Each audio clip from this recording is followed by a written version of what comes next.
trompe-l'œil sur le système éducatif como un français. trampolín entre el sistema francés con la tendencia de idealizarlo en el extranjero. Y voy a tratar de mostrarles que cuando miramos esto de cerca, cómo funciona el sistema educativo francés, es muy desigual y es doblemente desigual porque es desigual entre los grupos sociales y en sus dimensiones especiales, espaciales también. Es una dimensión poco tratada o poco, bueno, tratada recientemente, pero históricamente poco manejada en la sociología de la desigualdad escolar. Otro punto importante, y esto hace eco a lo que el señor Presel les dijo, es que el debate francés sobre la segregación escolar tiene un marco muy particular. Es decir, que por una parte tenemos una focalización sobre la situación escolar en los barrios más pobres, menos favorecidos, y esto habla entonces del hecho de la dualización, que miremos sobre todo las dinámicas escolares en los barrios donde uno piensa que las cosas no están funcionando mucho y o se olvidan del resto, y el hecho también de que en este debate sobre el tema escolar son no tanto las clases superiores que han sido señaladas, pero las clases medias. Las clases medias, tengo que decirles por qué, porque el sistema de afectación de los alumnos para los establecimientos públicos en Francia se basan sobre el lugar de residencia de los padres. Hay una relación entre el lugar donde residen la familia y el lugar de escolarización en el sector público. En el debate francés se ha hecho el proceso con las clases medias de no jugar el juego de la carta escolar, de la ley escolar, y no escolarizar al niño en el colegio del barrio. Lo que es interesante, digamos, ideológicamente, pero también de allí nace la necesidad de ir a ver los datos, porque estamos demostrando que no son las clases medias que practican lo que llamamos en Francia la evitación escolar, es decir, evitar el colegio del barrio por razones múltiples para pasarlos a otro colegio, pero son más bien y significativamente son las clases altas, las clases superiores, y voy a hablar de nuevo de este argumento. Entonces, algunos elementos más generales y teóricos para tratar de entender cómo se puede razonar sobre la relación entre la segregación urbana y la segregación escolar. Es evidente para todos que los dos tipos de segregación están relacionados, con una primera relación evidente, que es que la segregación urbana, por las razones que les indiqué, relacionadas con la carta escolar, produce desigualdades escolares. Y segundo, las desigualdades escolares tienen un efecto de incitación para los padres para elegir el lugar de residencia en función de las escuelas, de los colegios, y entonces actuar también sobre la segregación urbana. Cuando miramos de cerca cómo se producen las desigualdades escolares, podemos ver que hay dos maneras clásicas y hay varios registros que se han identificado, que los sociólogos han identificado. El más conocido es el que habla del medio social del alumno, del hecho de que según los recursos, según el poco beneficio, su trayectoria escolar se le facilitará más o no. Detrás de este medio social hay muchos elementos que juegan, que explican en gran parte las desigualdades escolares. También hay desigualdades entre los colegios que tienen que ver con la oferta escolar como tal. El colegio, el liceo, la escuela puede ofrecer en términos de educación de idiomas, de enseñanza u otra enseñanza que los haga diferentes, que los distinga. También hay características que nacen del colegio, al manejo, a la gestión del colegio y la manera como se organiza el establecimiento, dónde se construye el proyecto educativo, elementos que nos reenvían al perfil de los educadores también, y detrás de todos esos elementos hay desigualdades también entre las escuelas, entre los colegios. Y finalmente hay un elemento en el que hay que insistir, porque es un elemento que no se trata mucho en sociología en Francia, por lo menos, que tiene que ver con la capacidad de movilización y de acción colectiva de los padres. Y es una dimensión social para entender la producción de las desigualdades escolares y que hemos olvidado durante mucho tiempo en el sistema francés. Vemos en este sistema que esta capacidad de acción y de intervención de los padres en la manera como manejan la escuela es un elemento crucial de diferenciación entre los establecimientos,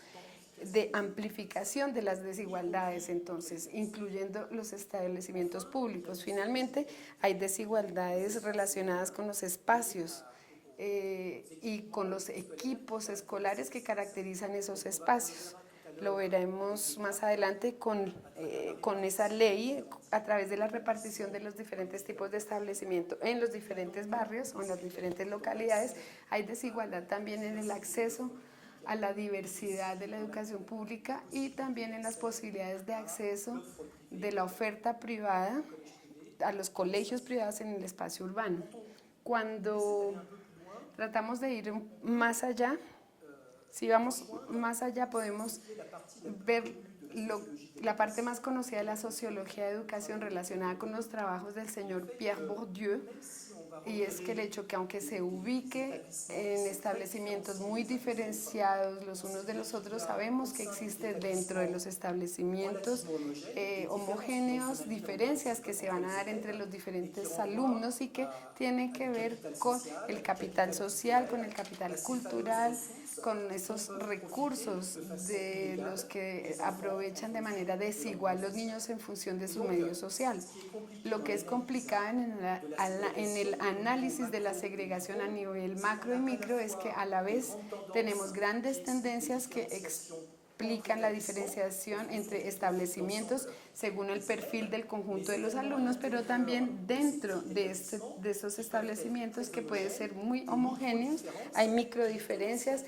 que son interesantes de entender en la producción de las desigualdades escolares y de la diversidad de las trayectorias escolares. Y luego tenemos un hecho que es un efecto relacionado con desigualdades sociales entre las escuelas y que tiene que ver con el efecto de grupo de pares en el establecimiento, es decir, cómo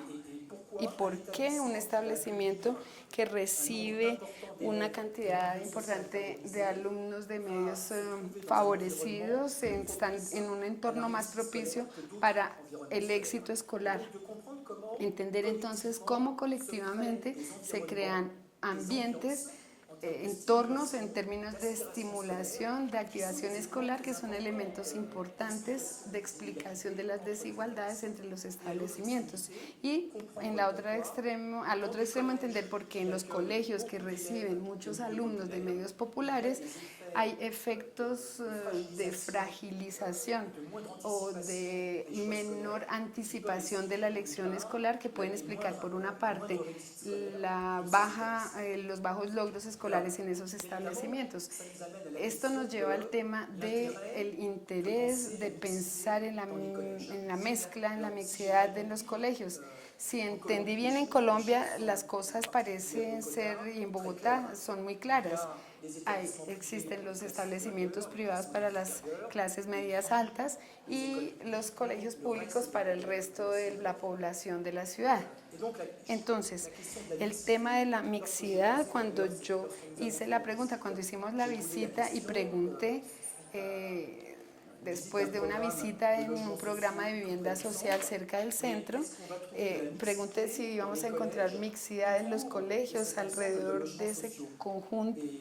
de esos conjuntos sociales, y ellos de la vivienda social dijeron no es porque se construya vivienda social allí que los niños de esas familias pobres o populares van a ser escolarizados en los mismos establecimientos que las familias de estrato 4 o 5 de los otros barrios que están alrededor.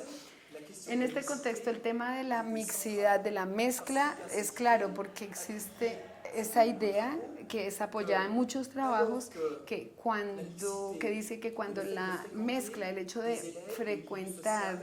alumnos de varios medios sociales, el mismo lugar no cambia en nada el logro, los resultados, pero son estos niños que son los niños más segregados y que están más a distancia de las categorías medias y populares, y de manera inversa, quienes van a ganar más en términos de trayectoria escolar por cohabitar con los niños de clases medias y altas, son quienes tienen menos recursos y quienes desarrollan menos estrategias para su elección escolar, para integrar las escuelas más que tienen mejor desempeño. Entonces hay unos retos sociológicos y políticos que cuestionar en cuanto a la pertinencia de la mezcla escolar, de la mixidad escolar para los países que ponen en primer plano la lucha contra la desigualdad. Y entonces, miremos más de cerca a partir de las encuestas que hicimos con Edmond la situación en la metrópolis parisina, y entonces podemos mirar el mismo razonamiento que Edmond les propuso sobre los índices de disimilaridad. Y hay dos cosas. Lo primero, de lo que hablaré más tarde también, es que comparativamente a la segregación socio-residencial y utilizando las mismas categorías, la segregación escolar es más importante que la de los padres de las mismas categorías sociales en el espacio residencial. Entonces, hay algo que se adiciona en términos de producción de segregación cuando pasamos de un espacio residencial al espacio escolar. Y lo repito entonces, lo reitero, los niños de las diferentes categorías son más segregados en el colegio que lo son sus padres en los espacios residenciales, y vemos esto con una disimilaridad muy marcada para los niños de las clases populares con respecto a los hijos de clases medias altas. Aquí es para ir en el mismo sentido de la conclusión de Edmond. Vemos que cuando se analiza solamente la parte niño inmigrante de origen popular, el índice de disimilaridad aumenta de manera significativa, lo que muestra entonces que hay una sobresegregación de esos niños, a la vez relacionada con su origen popular y su origen inmigrante. Entonces, hay que tratar de entender por qué hay esa diferencia de intensidad en la segregación entre el espacio residencial y la escuela. Sabiendo entonces que, como Edmundo lo dijo en el caso de la ciudad, de la metrópolis de París, vemos que la segregación es moderada relativamente. El primer elemento de explicación a esto es que puede ser de orden demográfico, es decir, que los padres de emigrantes son más jóvenes o tienen más hijos, y entonces se traduce esto en términos de una segregación etnorracial más importante. El segundo elemento es el que les indiqué inicialmente, que sería el resultado de una elección escolar mucho más estratégica y más selectiva por parte de las clases medias altas y subaltas, medias altas y altas. Es lo que vimos en un informe que publicaron recientemente. Cuando vemos de cerca el tema de la segregación escolar, vemos que es muy marcada para los niños de las clases superiores que asisten a los establecimientos que no son los mismos a donde asisten las clases populares, y de nuevo entonces en relación con las clases medias o medias son niños que provienen de esas categorías que frecuentan mucho más de manera masiva los establecimientos donde también hay niños de clases populares. Entonces entenderán el tema del interés de hacer encuestas empíricas para construir el discurso que señala a las clases medias como responsables de la segregación escolar, cuando los resultados muestran que son sobre todo las clases superiores que son los protagonistas principales de esa segregación escolar. En este estudio razonamos de la misma manera que para el estudio de la segregación urbana, construyendo tipologías y establecimientos para los colegios, que son los establecimientos que reciben a los niños entre 11 y 12 años y 14 y 15 años. Lo que constatamos son cosas en términos de diferenciación y de contraste muy cercanas a lo que encontramos para la segregación urbana, que le presentamos ya, con algo muy interesante que es de nuevo una muy marcada distribución, de desigualdad en la distribución espacial de esos colegios, en el espacio de la metrópolis y encontramos una diferencia, una distinción que vemos en estas cartas, en los mapas, en estas zonas. En azul, el mantenimiento de las zonas medias mezcladas en rojo en el norte y el oriente, relacionada con los establecimientos públicos y privados. Entonces, no sé si es muy clara la diapositiva, tal vez. Aquí tenemos el tipo superior de escuela, que recibe entonces masivamente las clases altas. Aquí tenemos un tipo intermedio público y privado. Vemos dos cosas, y es que los más altos, los colegios más altos, están muy concentrados en la ciudad de París, en la parte oriental, y no hay nada alrededor. Vemos que los colegios superiores altos públicos están ausentes en una gran parte del espacio residencial y se concentran en el centro de París. Estos colegios son superiores altos que están en la parte central con una repartición territorial muy marcada, muy cercana a la que tiene que ver con los colegios públicos. Cuando pasamos del tipo al tipo inmediatamente inferior, encontramos una extensión hacia el occidente que corresponde a los barrios más favorecidos y una ausencia total del segundo tipo superior alto en la Seine-Saint-Denis de la que hablamos anteriormente. Aquí vemos que este tipo alto está muy presente en el sector, en este sector.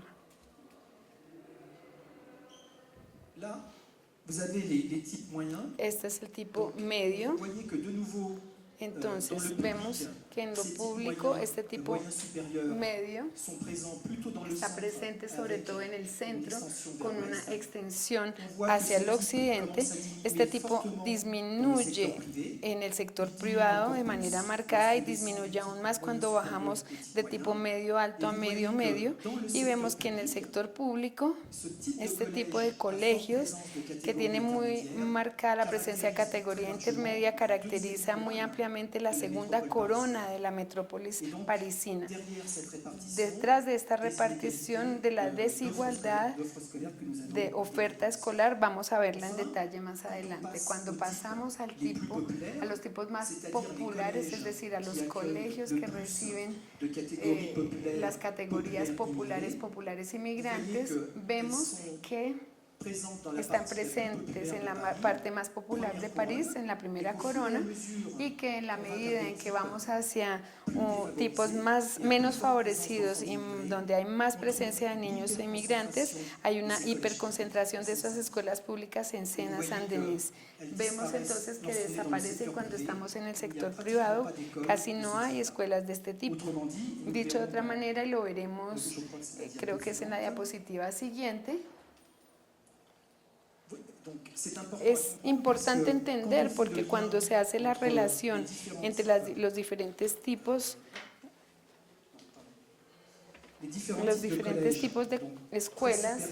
muy superiores a muy poco favorecidos, y que se indican los porcentajes de alumnos en cada tipo de escuela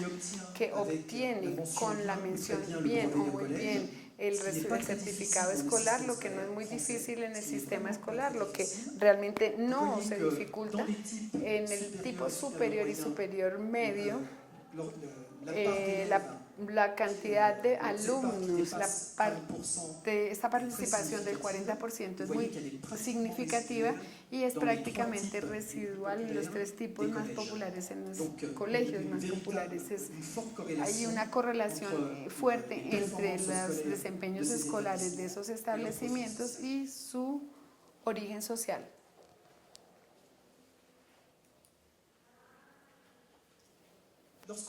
Cuando miramos la distribución territorial, tenemos aquí los diferentes departamentos, dos departamentos del occidente, y vemos que es donde se concentran las tasas más altas de porcentaje superior en 40% de obtención de certificaciones escolares con menciones bien o muy bien, mientras que los colegios donde las tasas son bajas se caracterizan los dos departamentos más populares, el Val d'Oise y la Seine-Saint-Denis, que son los menos favorecidos. Entonces,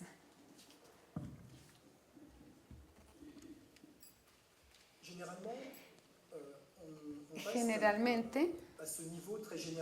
nos quedamos aquí en una relación muy general de la relación entre segregación urbana y segregación escolar y vemos que encontramos una traducción muy marcada en los tipos de establecimiento y la repartición que tienen en la metrópolis dentro de la ciudad. Lo que es interesante es ir a mirar a una escala más limitada, más micro, a una escala local, y es por esa razón que decidimos hacer una encuesta localizada en 2 territorios muy contrastados.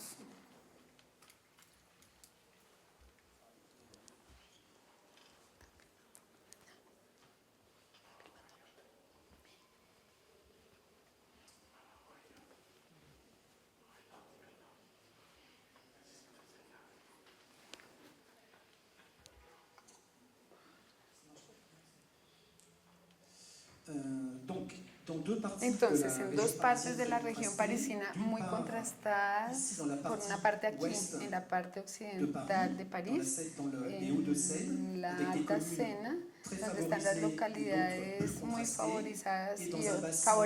otras muy contrastadas, y en esta parte conocidos en la Sena Saint-Denis, donde tenemos Clichy-sous-Bois, donde hubo las revueltas del 2005, en noviembre de 2005, donde iniciaron. Entonces podríamos focalizar aquí más de cerca para ver cómo se construye esta dinámica escolar y urbana en 2 contextos muy contrastados. La primera etapa consistía en diferenciar las 2 cuencas. Aquí estamos en la parte occidente, el más favorecido, poniendo en relación el porcentaje de alumnos de origen desfavorecido y el porcentaje de logros de certificaciones escolares con la mención bien o muy bien. La correlación está bien marcada. En rojo tenemos los establecimientos privados, los colegios privados, y en azul tenemos los colegios públicos. Podemos ver 2 cosas.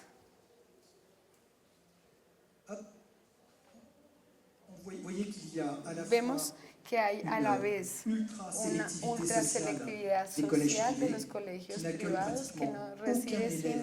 recibe ningún alumno de origen popular, estamos aquí casi en 0, pero que se caracteriza también por una diferencia importante en términos de desempeño escolar, medida aquí en la tasa de la mención que reciben esas escuelas, de las menciones de certificaciones. Otra cosa interesante es que la diferencia de desempeño entre colegios públicos es muy marcada en las mismas regiones, en las mismas cuencas. En las 3 o 4 localidades cercanas hay 3 o 4 escuelas donde el 60% de los alumnos obtienen la mención bien o muy bien en las certificaciones, y otras donde prácticamente es 4 o 5%, 60 a 4 o 5%. Entonces, cuando hablamos de la igualdad republicana de los colegios públicos y que miramos de cerca los resultados, una certificación ante un examen muy fácil, que es el de la finalización de la escuela, vemos una diferenciación muy significativa que los padres saben y que pesan las decisiones en la elección escolar a nivel de las localidades, de las cuencas, de los departamentos. Aquí vemos también la diferencia cuando lo tomamos en el otro sentido, es decir, que aquí tomamos el porcentaje de alumnos desfavorecidos y aquí la tasa de éxito sin mención, el porcentaje de alumnos que reciben la certificación sin mención, vemos que las escuelas privadas están situadas aquí en esta gráfica y tienen una correlación muy más marcada que en el primer caso. Aquí vemos lo mismo en otra localidad de la Seine-Saint-Denis, encontramos lo mismo, es decir, que hay una correlación muy marcada, pero sin embargo con cosas interesantes por analizar. En este contexto menos favorecido que el de la Alta Sena, vemos que podemos encontrar un colegio privado con menos alumnos de origen desfavorecido, que en términos de resultados de certificación escolar no tiene mejores resultados que un colegio público que tiene el 45% de alumnos provenientes de un medio desfavorable. Esto les da una idea del contexto escolar entre esas dos localidades, uno que se sitúa en el occidente y el otro en el oriente, donde encontramos procesos de diferenciación social escolares que no son del mismo orden y que no se explican según los mismos procesos. Vemos el interés entonces en el estudio de la relación entre segregación urbana y segregación escolar, de pensar a la vez a nivel macro, a nivel de la dinámica de la ciudad, de la metrópolis, en la producción de los dos tipos de segregación, pero también hacer análisis más localizados para entender microprocesos que no se verían de otra manera. Entonces, y lo que es interesante aquí en la comparación con la Alta Sena es que en el caso de Seine-Saint-Denis, que está menormente dotada en términos escolares, hay colegios privados que no tienen mejores logros que los colegios públicos y que no tienen tampoco buenos resultados igual que los colegios privados en la Alta Sena.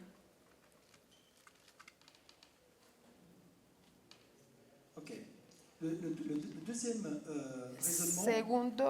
segundo análisis se trata de poner en relación el porcentaje de alumnos que han obtenido la certificación del colegio con una mención y la cantidad de solicitudes por parte de los padres para escolarizar a sus hijos en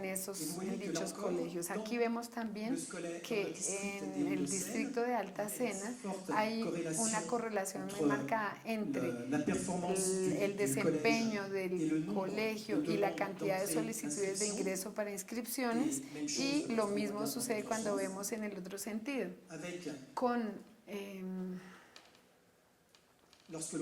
Cuando pasamos a la Seine-Saint-Denis hay una correlación menos marcada. Entonces, es interesante verlo porque en el contexto francés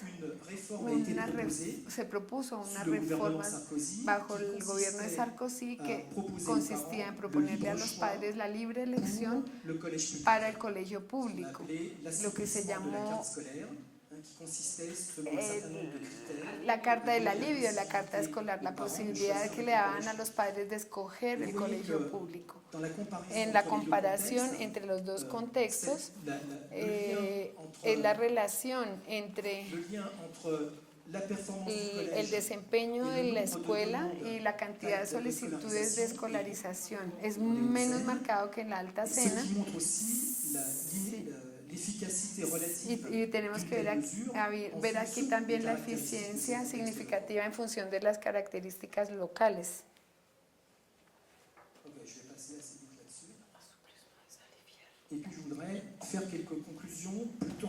Quisiera entonces hacer algunas conclusiones en cuanto a las políticas escolares.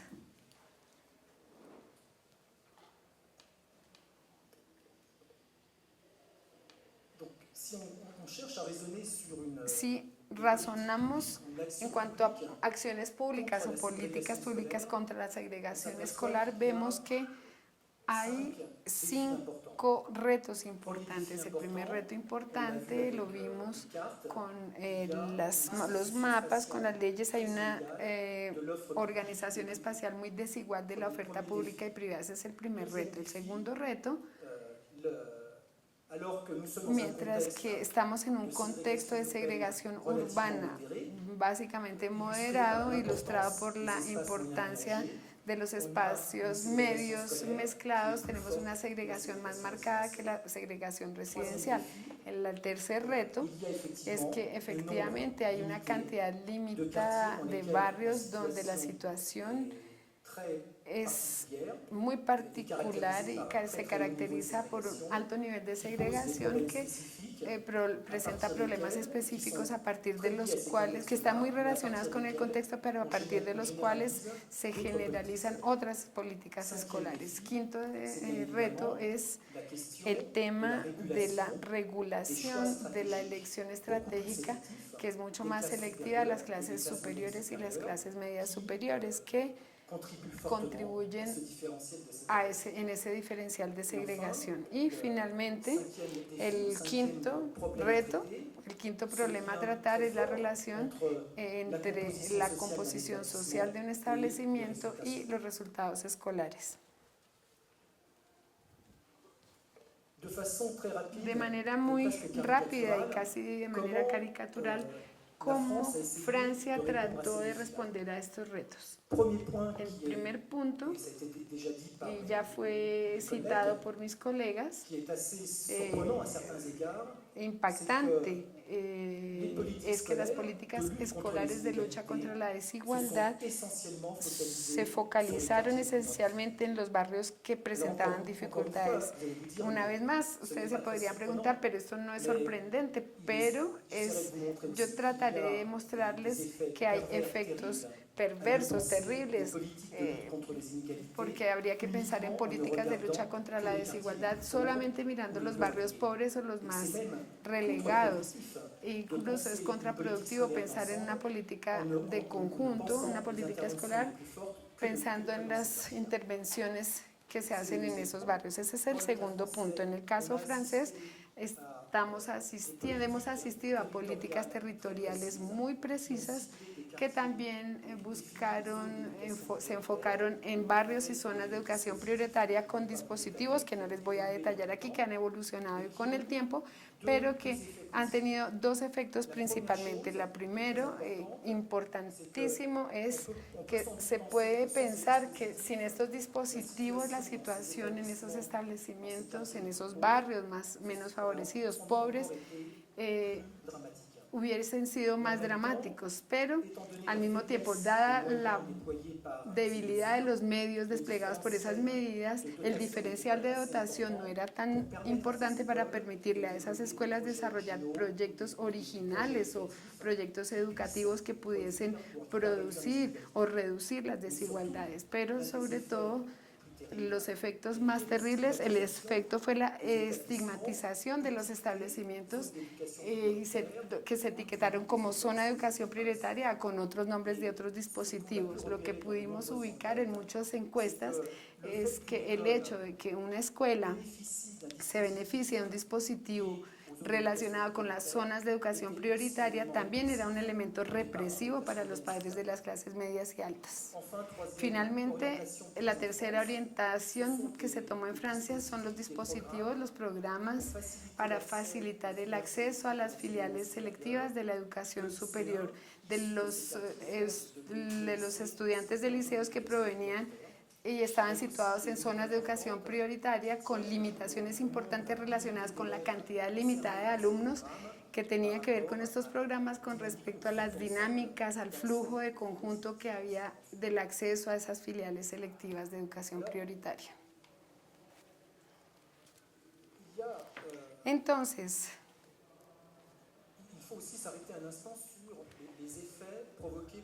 también tenemos que detenernos un poco en cuanto a los efectos de la reforma de esa carta, de ese mapa escolar. Aquí el primer efecto fue el de amplificar la estigmatización de algunos colegios que ya tenían mala reputación y la idea que era posible no escolarizar a sus hijos en esa escuela a veces amplificó esa estigmatización y esos efectos de mala reputación. El segundo efecto perverso de esta reforma fue el de fragilizar los establecimientos que desde hacía varios años venían tratando de consolidar una imagen más atractiva de sus programas originales y que a través de la flexibilidad de la elección escolar estuvieron en dificultades, los pusieron en dificultades. Y finalmente el tema también es que esta flexibilidad del mapa escolar y la posibilidad de escoger su establecimiento le aprovechó a las escuelas privadas. Hoy día, que sea el colegio o del liceo, son los colegios y establecimientos escolares que están hoy siendo los más segregados. Otro punto importante, y ustedes lo vieron a la vez en términos sociales y espaciales, es que en el fondo las respuestas que se aportaron a este tema de la segregación, de las desigualdades urbanas, se basa en una visión muy dual de la educación escolar y de la segregación. Finalmente, y esto es muy marcado y muy impactante con respecto a los dispositivos de los que les hablé, del acceso a las filiales selectivas de educación superior, la idea es pensar,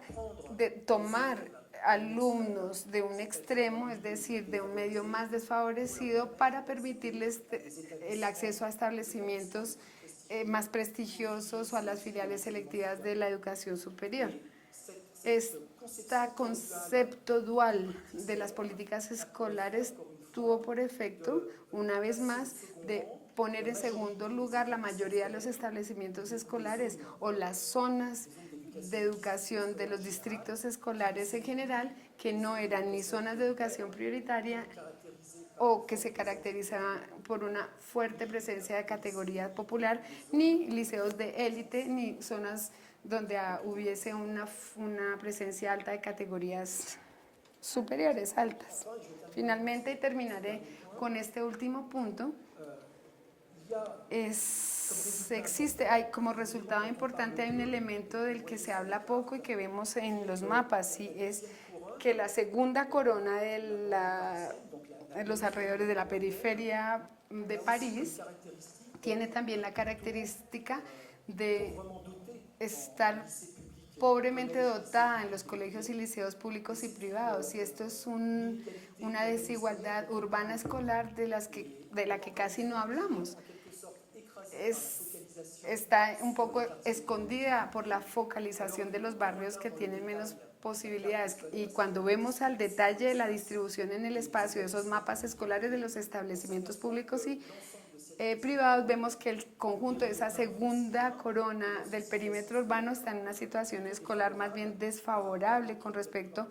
a otros territorios de la ciudad, de la metrópolis. Quisiera también insistir en este último punto que tiene que ver con las escuelas privadas, la situación, y particularmente es sorprendente en Francia, porque contrariamente a otros países, la mayoría de las escuelas privadas dependen de los fondos públicos financiados por el Estado, pero tienen como principal diferencia con los establecimientos públicos, dichos llamados públicos, que no están sometidos a la sectorización escolar. Entonces hay allí una paradoja increíble de la política escolar en Francia, que es el de volver todo el tiempo a la mixidad de estos establecimientos públicos, y en esta producción de la mixidad por parte de los establecimientos privados que dependen de los fondos públicos. Existe allí una situación entonces a la vez política y en términos de acción pública muy particular, que explica también ampliamente la reproducción de la desigualdad en el sistema educativo francés. Entonces, hasta aquí mi presentación. Muchas gracias por su atención.